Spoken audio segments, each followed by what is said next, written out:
जंगल की दुनिया जहाँ हर दिन एक नई पहेली छिपी होती है और चिक्की और उसके दोस्त हमेशा तैयार होते हैं।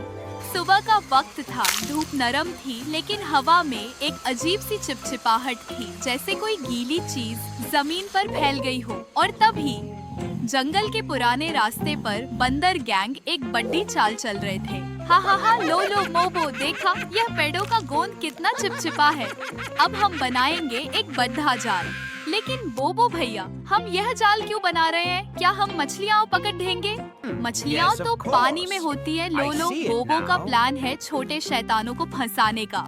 बोबो का इरादा अच्छा नहीं था। उसने और उसके दोस्तों ने पेड़ों का सारा गोंद इकट्ठा किया और जंगल के बीच वाले रास्ते पर एक छिपा हुआ चिपचिपा जाल बना दिया, जो घास और पत्तों से ढका था ताकि किसी को शक न हो। लेकिन किसको फंसाना था?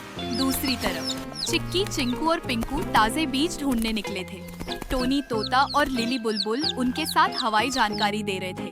सब खुश थे, गप्पे मार रहे थे। मैं चिंकू, आज मैं सबसे ज्यादा बीज लाऊंगा। आराम से चिंकू, गिर जाओगे, रास्ता देखो। और तभी चिंकू की आवाज आई, लेकिन वो जोर की आवाज नहीं थी, वो रोना था, वो तड़पना था। चिंकू रुक गया था एकदम से। माँ, पिंकू, मेरा पैर, मेरे पंख, मैं चिपक गया, हट नहीं रहा। पिंकू उसके पास भागी, लेकिन जैसे ही उसने कदम रखा, पिंकू भी जाल में फंस गई। वो जाल सिर्फ दिखता नहीं था, वो छिपा हुआ था और वो बहुत ज्यादा चिपचिपा था। माँ, हम फंस गए, यह क्या है? गंदा सा गोंद।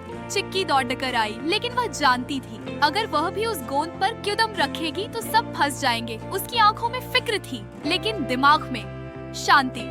रुको, हिलना नहीं है, ज्यादा जोर लगाने से और चिपक जाओगे। उसी वक्त टोनी और लिली ने ऊपर से बंदर गैंग को देखा। वह पेड़ पर छिपे हुए थे और हंस रहे थे, लेकिन कौन बचाएगा? चिक्की माँ, यह बंदरों का काम है, वह पेड़ पर है, हंस रहे हैं। हम क्या करें? हम नीचे नहीं जा सकते, हम भी फंस जाएंगे। मुश्किल बहुत बड़ी थी। चिंकू और पिंकू डर रहे थे। चिक्की ने गहरी सांस ली।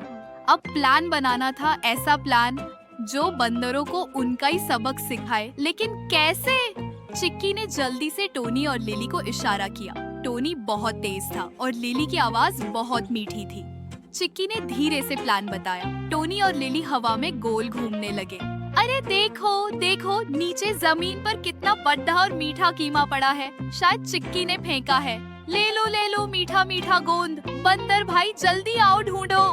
बंदर गैंग का दिमाग छोटा था और पेट बड़ा। बोबो ने कीमे का नाम सुना और वह कंट्रोल नहीं कर पाया। उसने गुस्से में चीखा, कीमा चुप रहो, मेरा कीमा है, मैं सबसे पहले जाऊंगा। और बंदर गैंग तीनों शोर मचाते हुए उसी रास्ते पर फिर से कूद गए। और क्या हुआ? वो तीनों उसी गोंद वाले जाल में जोर से फंस गए। उनके हाथ पैर सब चिपक गया, वो बिल्कुल हिल नहीं पा रहे थे। उनका अपना बनाया हुआ जाल उनके लिए कैद खाना बन गया था। बोबो, मैं फंस गया, बचाओ, यह तो हमारा जाल था।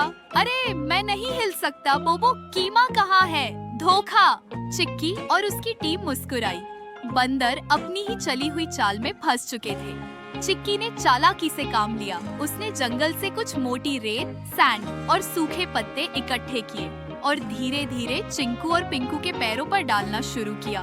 टोनी, लिली, जल्दी से रेत और सूखे पत्ते लाओ, यह गोंद को कम चिपचिपा कर देगा। रेत और पत्तों की वजह से गोंद का असर कम हुआ और धीरे धीरे चिंकू और पिंकू आजाद हो गए। वो खुश थे, लेकिन थोड़े गुस्से में भी थे। बदमाश बंदर, अपने जाल में खुद फंसो। देखो माँ, वो कितने परेशान हैं। चिक्की ने बंदरों को छुटकारा दिलाने में मदद की, लेकिन उन्हें एक शर्त पर। अगली बार वह कभी किसी को परेशान नहीं करेंगे। बंदर गैंग ने शर्मिंदा होकर हाँ भर दी और कसम खाई कि वह गलती नहीं दोहराएंगे। टीम वर्क और दिमाग की जीत हुई। बंदर गैंग को समझ आ गया था कि बुराई का नतीजा हमेशा बुरा होता है और दोस्ती और टीम वर्क से कभी हार नहीं होती। किसी को फंसाने के लिए जाल बनाना गलत है और मुश्किल वक्त में दोस्ती और दिमाग से काम लेना ही सबसे बड़ी ताकत है। चिक्की की टीम के साथ हर मुश्किल आसान।